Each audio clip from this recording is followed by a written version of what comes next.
Hello everyone and welcome back to Tabletop. For today I'll be breaking down my Golos Tireless Pilgrim EDH deck. And I'm going to tell you now, this deck isn't the most competitive deck, but it is one of the most fun that I've had in recent times.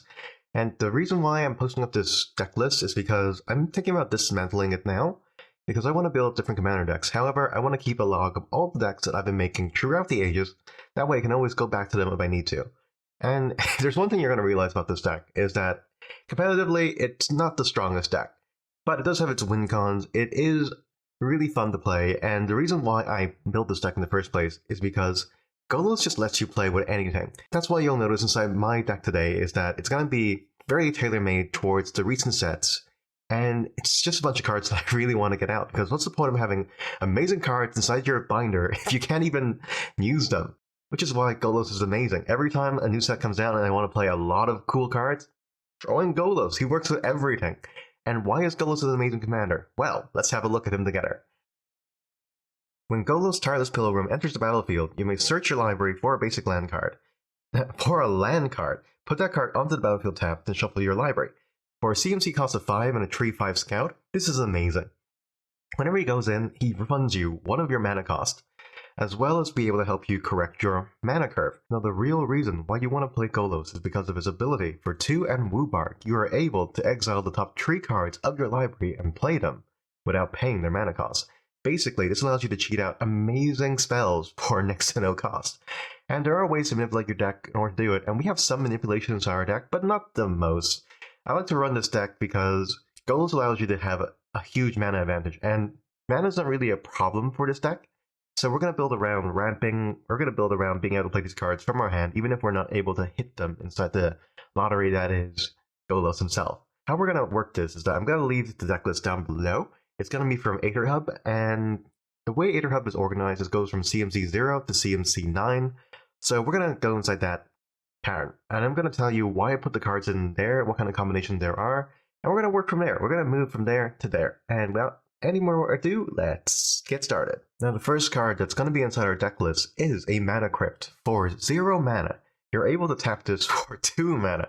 And being able to play something for free is amazing. Being able to play something for free that gives you 2 mana is even better.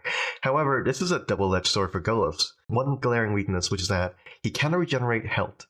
So I was using a Bullet Citadel before this as well, but I felt as if using your lifeline is just too much of a perilous situation. Mana Crypt is an amazing card to have, because then you pay 2, and this allows you to play Golos, which gives you another mana, which allows you to color correct as well as taking cards out of your deck. I have to say though, Mana Crypt was one of the luckiest pulls I ever done, and I don't think it's ever going to happen again. And starting up our CMC cost 1 is Birds of Paradise. For 1 green mana, you can play the Birds of Paradise, which is a 0/1, and tap it for any mana of your choice. So basically this corrects your color curve very early on, or even late game, so there's no reason to not include a Birds of Paradise inside your deck. Next card inside our list is one of my personal favorites, which I'm finding a lot of success with, is the Weathered Wayfarer. For 1 white mana, you can play him, he's a 1/1, and for 1 white mana and tapping him, he allows you to search out your library for any land card and put it inside your hand, and you can only play this ability when your opponent has more lands than you. So basically, if you're starting off the game, chances are you won't be able to do it very early on, but if you're in any one of those sequences between the first player and the last player, you'll be able to play this card during your opponent's turn, and this way you'll be able to grab 1 card from your deck and put it inside your hand. This way you'll have card advantage, because you're not wasting card space inside your hand in order to maximize card and land gain, as well as taking cards outside of your deck so you're more likely to draw the cards you actually want. Next card on our list is Elvish Reclaimer, which is one of my favorite cards, actually. So how he works is that he costs 1 mana, and he is a 1/2, and for 2 mana and tapping him, you can sacrifice one of your lands, and then claim it back, not claim it back, then search your library for any land card you want, any land, and then basically put it in as a substitute tapped. And this is amazing, because you can always trade in a basic land for a Triomine, or maybe a dual land, or if you're rich enough, Grier's Cradle if you have it. But yeah, and this kind of combos really great with one of our Planeswalkers, which is Ren and 6, who is inside our CMC cost 2. And his +1 is that you can return up to 1 target land from your graveyard to your hand. Now, this allows you to infinitely recycle your land, assuming that Ren and 6 lives long enough in order to do so. But you're only going to be able to use the Elvish Reclaimer maybe once or twice, because he's not going to last very long. One nice bonus that he has is that when there's 3 or more lands inside your graveyard, he gets a 2/2, so he even progresses in the fact that he gets stronger as his effect is played. Next is Soul Ring. For 1 mana, you get 2 mana. Not much to say about that, we all have one. Sensei's Divining Top. For 1 mana, you can look at the top 3 cards of your library and put it back in any order. So basically, this allows you to rearrange the top 3 cards of your deck in order to set you up for plays. However, Golos, you're going to be using this as a precognition in order to see if you want to use his ability in order to play those top 3 cards. Once you take a look at those 3 cards, you probably use other scry effects inside this deck that allows you to rearrange some cards and hopefully get out the combos that you want. The next card inside our deck leads us on to one of the common things inside most decks that you should have, which is removal. And Pet of Exile kind of suits that. For only 1 mana cost, you can destroy target creature or exile target creature, and the controller takes out a basic land and puts it on the field tapped. Now this is a good card for us because near the late game there'll be some really high powerful cards that you just want to get rid of, and there's not much you can do. Destroy effects probably don't work, but exiling does. So this kind of circumvents the fact that if they become immune to damage, you can always just get them out using the exile. And when you're using it mid to late game, a 1 mana or 1 land isn't going to be too much of an advantage that they're going to be able to use it to haunt you. Very rarely would that be possible. The other removal spell worthy of note is Force of Vigor, a rare card from Modern Horizon. Now this card can be played at any time during your opponent's turn if you exile a green card from your hand instead of paying its mana cost, or you can just pay its mana cost straight away. And for 4 mana, or 2 mana and 2 green, you can destroy up to 2 target artifacts and or enchantments. Now this is kind of our quick way in order to just do some selective removal if we just want to get rid of 1 or 2 things without destroying the entire board. And I find this is a really nice card to have inside most decks. It's cheap, it has the ability to become free, and it destroys 2 enchantments and artifacts, which normally you can't do. But let's go on to the next category. CMC costs 2 cards. And the first one we're going to see is Keenan, Bonder, Prodigy. Now Keenan has an amazing ability, which allows you to look at the top 5 cards of your library. You may put a non-human card from it into the battlefield, put the rest onto the bottom of your library in a random order. Now, this is an amazing ability, but you're never going to want to use it more than Golos. Golos allows you to play the top 3 cards. This allows you to put out 1 card. But we're using Keenan more or less for his top ability, which is whenever you tap a non-land permanent for mana, add 1 mana of any type that permanent produced. And this is why we put Keenan, Bond or Prodigy onto the battlefield. Basically, he allows us to maximize our mana gain by making the output of any mana dorks and rocks increase by at least 50%. So there's no reason to add them, and that extra mana goes a long way into this Golos deck. Because, as I said before, this isn't a thing where you want to cheat in big creatures, which you totally can still do, but it's going to focus more around the fact that you can use a lot of mana to play big spells. So one of the cards that we can use all that mana for is also inside the CMC tree, which is Torment of Hellfire. Now this is one of your win cards inside this deck. Keenan, Bonner Prodigy, along with Torment of Hellfire is an amazing combo. Repeat the following process X times. Each opponent loses 3 life unless that player sacrifices a non-land permanent or discards a card. So for X black, you're able to make them sacrifice as many things as you want, depending on how much mana you're limited by. So this kind of works in several different ways. Basically, you want to play this at near the late game when you have enough mana in order to just finish it off. When you're able to finish it off, and they have little to no cards inside their hand. But you want to make sure that they have no counterspells available. And we have no counterspells of ours. Oh, we do have counterspells. We have some counterspells inside our deck, but it's going to be hard in order to out-counter most people. So what we're going to do is play one of our other CMC cost tree, which is Teferi, Time Raveler. In order to circumvent the need for a lot of counterspells inside our deck, we're going to hold on to our Teferi, Time Raveler. And you're going to want to combo this with your Torment of Hellfire. Basically what Teferi does is that each opponent can only cast spells anytime they can cast a sorcery.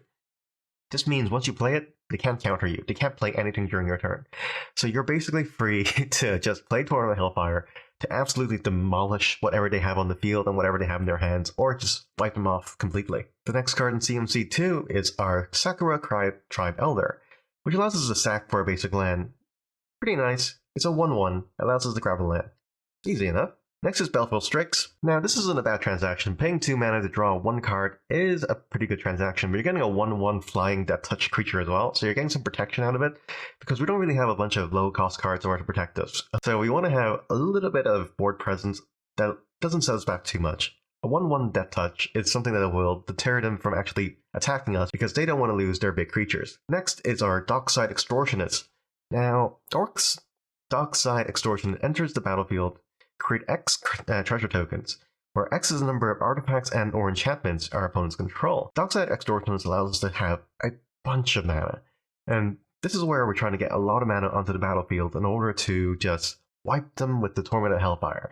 Or, one of the other cards I have inside this deck is a CMC cost of 5, I believe. Revel Riches allows you to win the game if you have 10 or more treasure tokens by the start of your upkeep on the next turn. You can just win the game outright with Revel Riches. I personally didn't enjoy winning with just Revel, so I kind of took the Revels out, but you're more than welcome in order to put it back in. I'm just making a note of it now because it's such a nice combo to have. Next card that we have inside our deck is a Lightning Greaves. Lightning Greaves just gives any creature haste and Shroud. Basically, you want to put this on creatures that you don't want being destroyed. So you can put this on Golos so no one can target them, or you can put it inside your Dragon Broodmother, which is another card that I have inside this deck.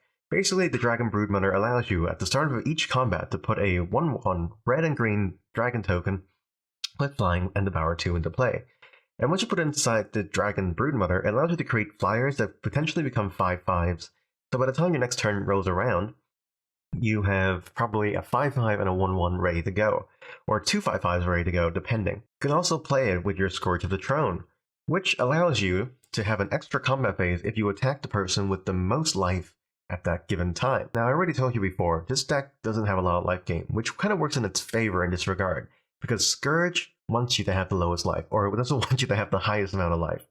So when you play Scourge, you're going to get 4 damage out, and then you get a +1 counter from it, which gets you a basically 9 damage out inside 1 turn. It's an amazing card in that regard. Next off is Arcane Signet, which is 2 mana, tap, and you can add 1 mana of any color in your commander's entity. There's no reason not to have this card. It's a cliche, but it's one of the best cards to have inside a commander deck. Next is a Cider Vines. I keep Cider Vines inside my deck because it's very cheap to play, and the amount of damage that it does to players is just, you wouldn't realize it, but it does a crap ton of damage over time. You manage to keep it out for that long. And for 1 mana, you can sack it and destroy target artifact or enchantment, and then Cider Vines allows you to deal 2 damage to that permanent's controller. So for 2 mana, you're getting a persistent effect, as well as potential removal. It's just a very nice card to have on the field. This card that we have inside our list is one of the newest Planeswalkers inside the Commander 2020 decks, and in my opinion, the strongest and best Planeswalker inside that Commander set. Because Nissa, for X, green-blue, allows you to scry 2 for +2. You can play anything you want for the X cost. And for 0, you can look at the top card of your library. If it's a land card or a creature card, convert a mana cost less than or equal to the number of loyalty counters on Nissa, you may put that card onto the battlefield. So basically, it allows you to play any card from the top of your deck if you manage to manipulate your deck to do so. It gives you Scry 2, which works in conjunction with the ability of Golos. And it has a -6 ability that lets you untap 2 lands to become 5/5. With flying and haste at end turn, which is okay to close out a battle, but you're never going to use that really. I just think that this card in general is bonkers. You can play it out for only 3 mana, you get immediate return, and if you just scry twice, then you have a +5 on it, then you can summon any card that has 5 CMC costs or lower inside your deck. And assuming it's on the top of your deck, but still, that is a really good card to have. Next, we're going to move on to the CMC cost tree inside our decks. Now, Chromatic Lantern doesn't need to be introduced. You all know what it does, but just in case you don't. When you play it, lands you control have 1 mana of any color. So basically, the mana that you have played is irrelevant now, because it basically allows you to color correct in and of itself. And you can tap the Lantern itself to add 1 mana of any color. It's very cheap to play. There's no reason not to have it inside a Golos deck. Next is going to be another Planeswalker, which is Narset, Parter of Veils. Now, Parter of Veils allows us to grab a lot of crap from our deck. So we can look at the top 4 cards, and reveal a non-creature, non-land from among them, put them into our hand. So we have a lot of cards inside our deck that are non-creatures, non-lands, and Narset allows us to basically grab them at will. It's going to hit a lot of the time. But one of the good abilities is that each opponent can't draw more than 1 card each turn. Or you have an opponent who has an amazing draw engine, maybe they have a magic mirror or something.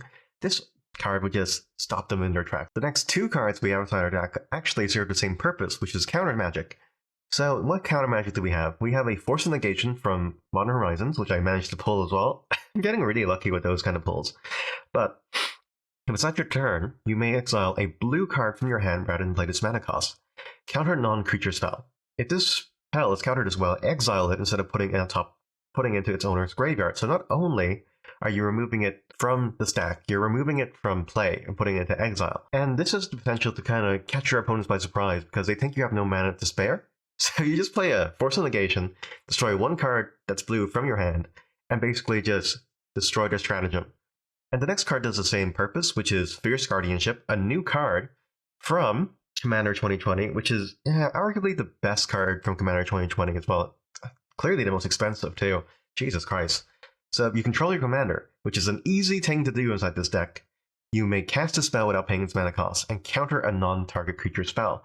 Not much to say about it. These are our only 2 blue counter spells inside our deck, so you're going to have to want to use this sparingly, because after they're gone, they're gone. I was playing around the idea of using Cast Dissident Mage in order to get some of the cards back from our graveyard and play them. However, the returns seemed kind of... they weren't great inside this deck, so I kind of left it out, but feel free to play around that idea if you guys want to use a more spell-orientated Golos deck. The next card inside our deck is another removal spell, but it's one of the most evergreen ones. So it's a Beast Within. For 3 mana, or 2 and a green, you destroy target permanent. Its controller creates a 3/3 basic beast creature token. And not much to say about this, basic removal spell. It's pretty good late game, pretty good early game depending on what you're up against. And you can always use it as a tool or to bargain with all the other players inside the table. Now the next card inside our list is Sphinx's Revelation. For X, white, blue, blue, it allows us to draw X cards and gain X life. And this is the only way we're going to be able to gain life as a Golos deck inside this particular instance, because there's actually there's nothing else inside this deck that allows us to gain life. One of my favorite things about this card is that it's an instant speed. You can play it at instant speed. Mid-game, you can just regain a little bit of your life, you can draw X cards to restart your hand if you just draw them really badly, and this allows you to just correct yourself without wasting too much time. Next on our list is Cultivate, which allows us to search for 2 basic land cards, reveal those cards, put 1 into the battlefield tapped, and the other into your hand, then shuffle your library. So this is basically a ramp spell. We all know what it does.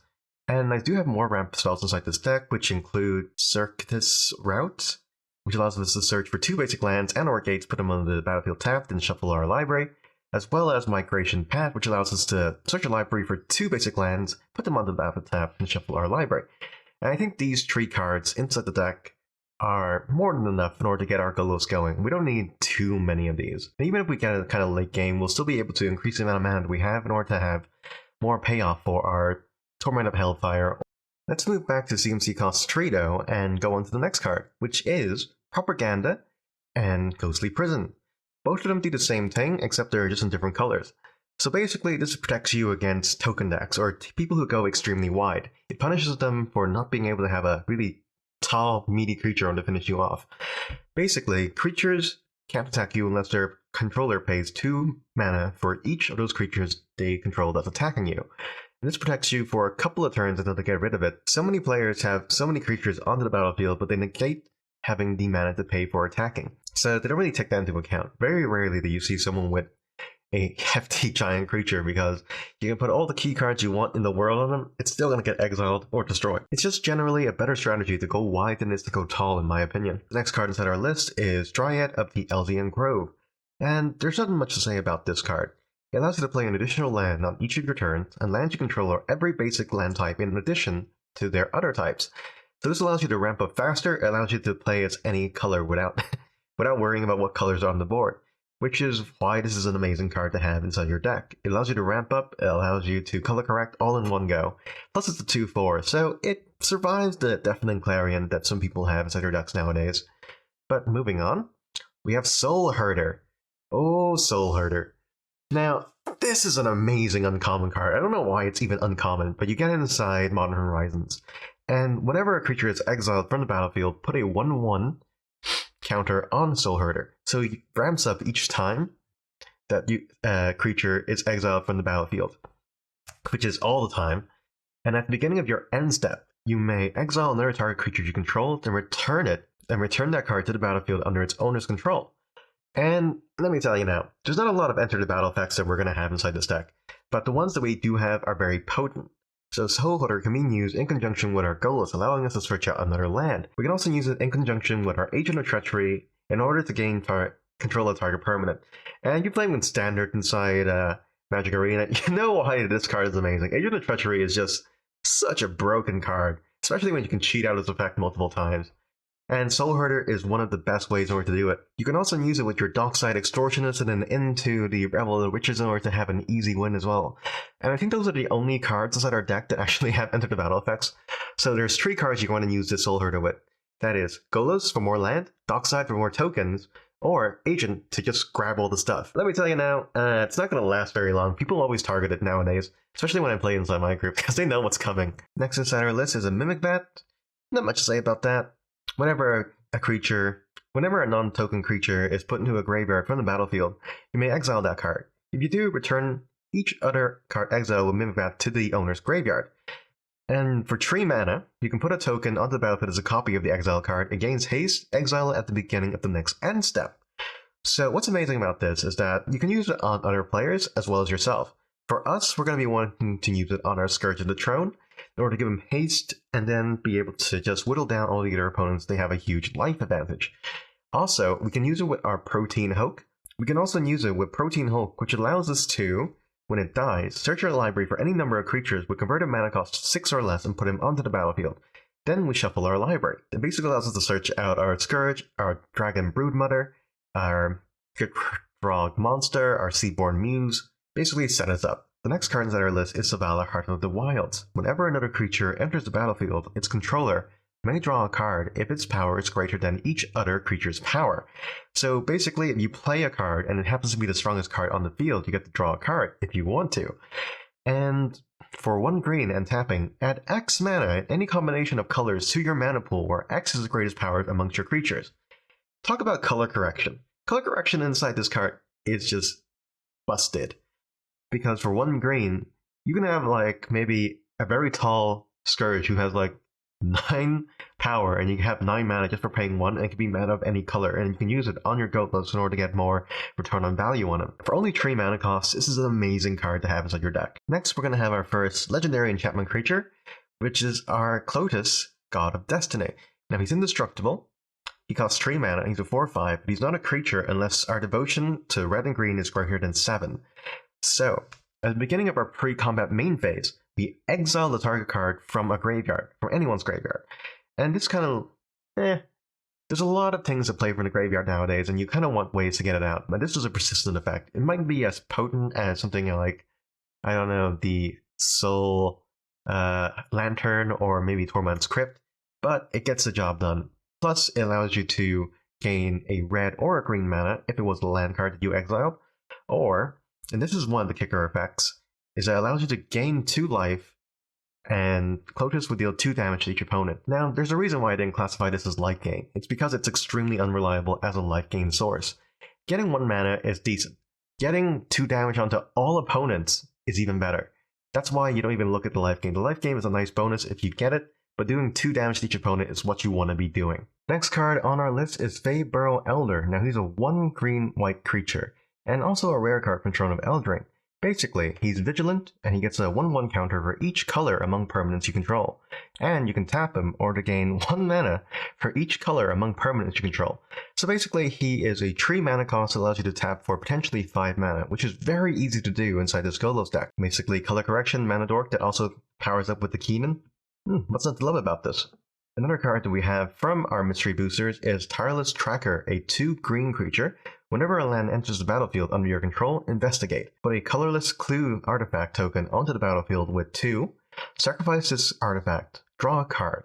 Whenever you sacrifice a clue, put a 1/1 counter on Tireless Tracker. And he has the ability to go very tall if the opponents leave him unchecked. Next on our list is Commander Sphere. Not exactly the best mana rock, but for 3 mana, you can tap for 1 mana of any color inside your commander's color identity, and you can sacrifice the Command Sphere to draw a card.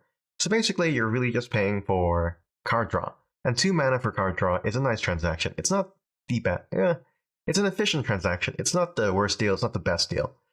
But yeah, you get your 1 mana back straight away, and you can also sacrifice this to draw a card.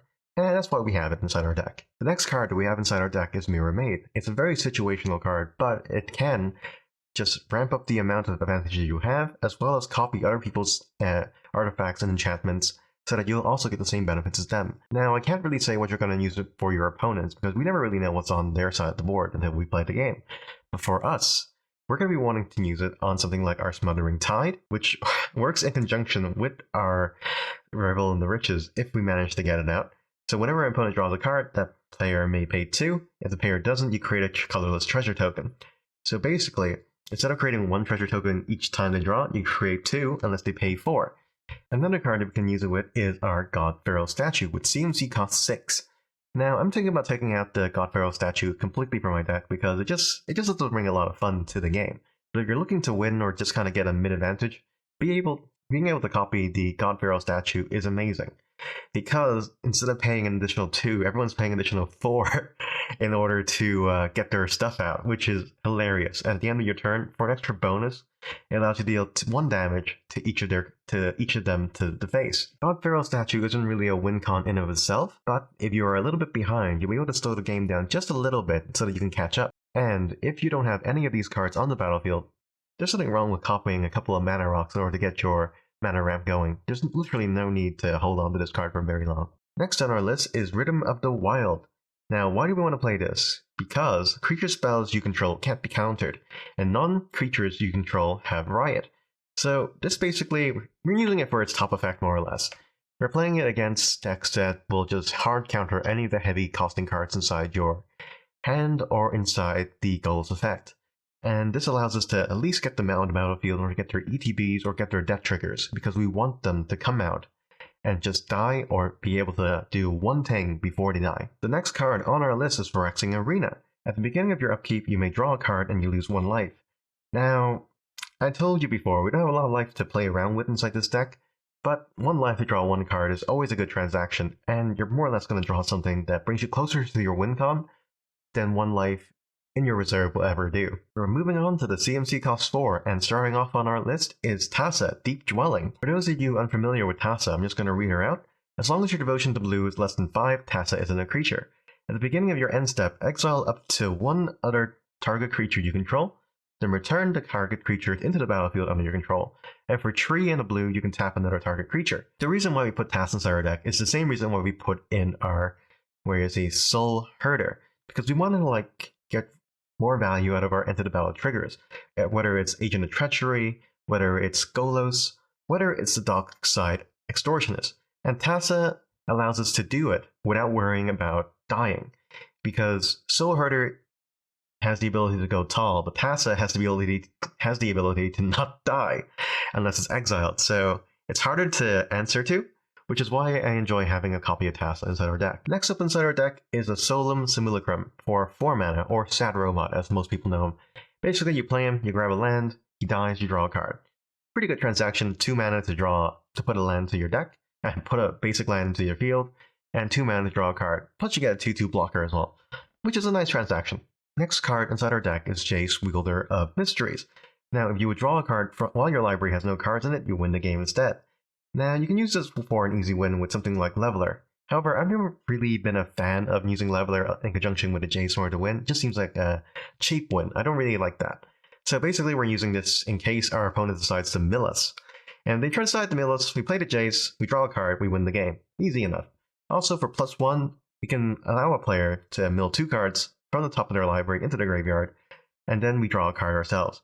And then for -8, we get to draw 7 cards, but that's probably never going to happen, so yeah, Jace is basically there in case someone tries to mill us, and it's going to happen. There's going to be a lot of people there's going to be a lot of draw potential, and you'd be surprised the amount of times that I come close to winning with the Jace, and it's just really glad that I have it. But I feel like Tassa's Oracle inside this deck isn't very good, because we don't have a lot of permanent blue spells to take advantage of its effect. The next card inside our deck is Seedborn Muse. Now the reason why I put this card inside our deck is because it works in conjunction with a few things. We can play our Force of Negation, we can play our Force of Vigor, we can play our Fierce Guardianship by paying their mana costs, because we get to untap all our permanents during each other player's untap stage.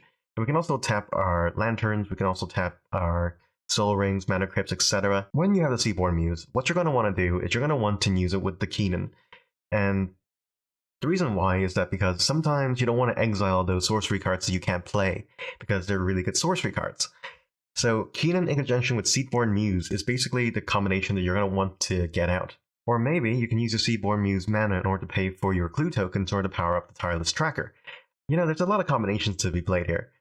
And if you manage to steal a Leyland of Anticipation from one of your opponents using the Agent of Treachery, then whoo, aren't you lucky? Next inside our deck is the Gitrog Monster. Now, he's an amazing card in general, but basically, if you don't know what he does, at the beginning of your upkeep, sacrifice the Gitrog Monster unless you sacrifice a land. You may play an additional land on each of your turns. Whenever one or more lands are put into your graveyard from anywhere, you may draw a card. So he's a draw engine that you kind of want to keep alive for during the mid-game. During the mid-game, you're going to be low on cards.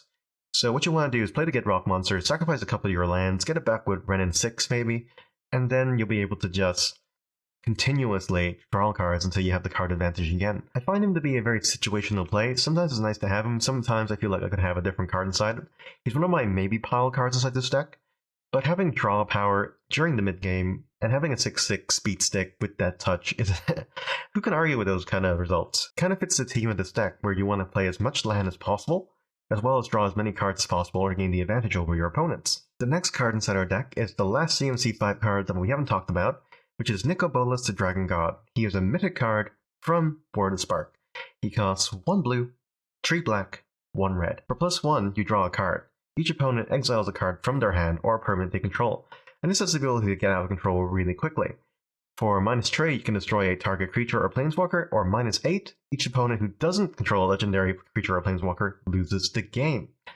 And you're hardly ever going to get -8 out, realistically speaking. You're going to get the +1 out more or less. There's also a card inside M21 that allows you to use the abilities of your planeswalkers twice. So using Bolas' ability twice is just ridiculous. Drawing 2 cards, each opponent then has to exile a card or permanent they control twice. So you're getting +2 to advantage, they're losing 2 to advantage, and then what happens? And then they have to deal with a Bolas that has 6 loyalty counters on it. It's just really hard to remove after that. 5 you can kind of do, 6 is a little bit 6 is tougher. And now we're going to move on to CMC cost of 6, and the first card on that is a board wipe called Phylaxian Rebirth.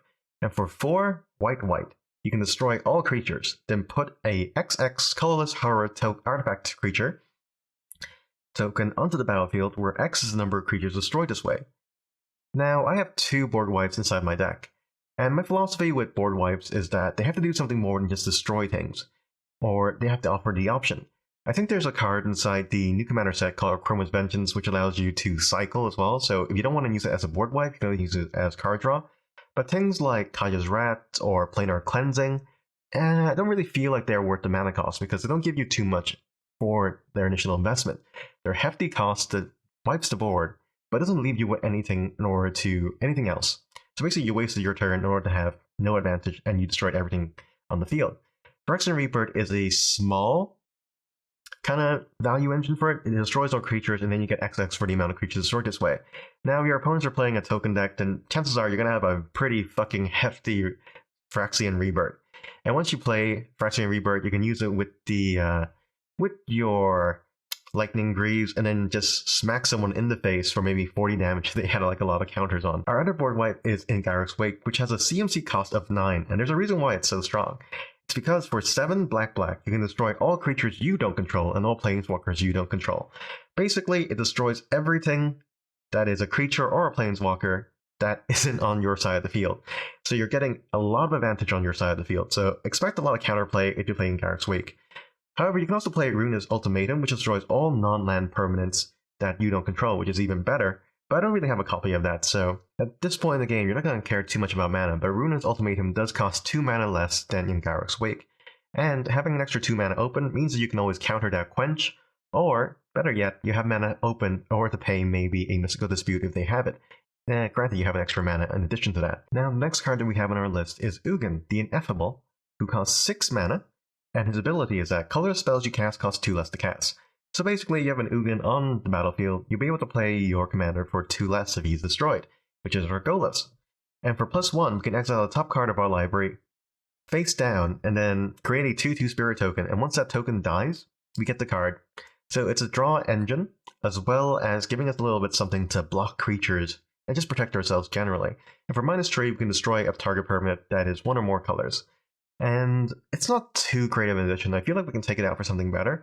I feel like the Ugin reprint that's coming out in M21 will probably replace this one. If I ever were to go back to this deck, I would use that new Ugin instead, because he's just a much better card in general. Next card we have inside our list is Casualty of War. Now, Casualty of War is a tricky business. It costs 6 converted mana costs, and you can do this to multiple opponents, so you don't have to target just one guy. So you can destroy your target an artifact, your target enchantment if they are annoying you. If they have a Rustic Study, for instance, get that out of the way. If they have their propaganda, then destroy that. Destroy target creature. Is there something really strong on the board? Get rid of it.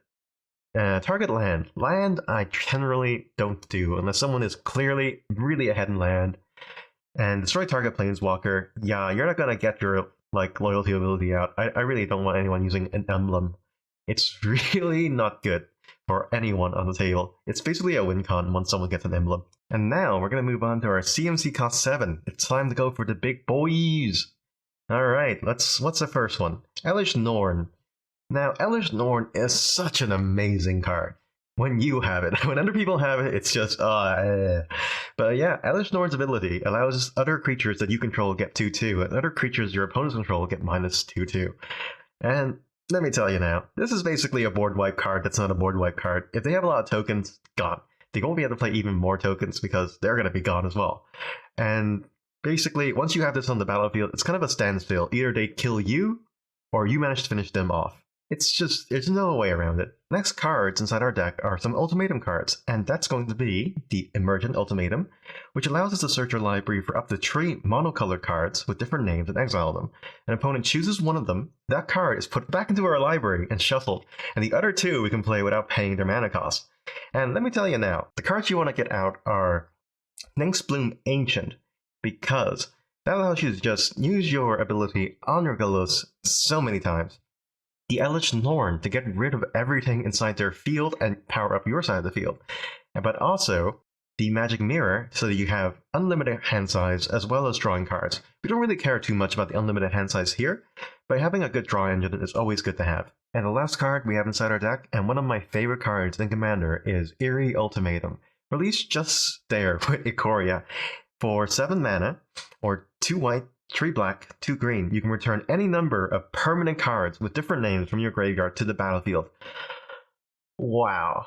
I have you know, this is a win con in and of itself, and how this works was just amazing.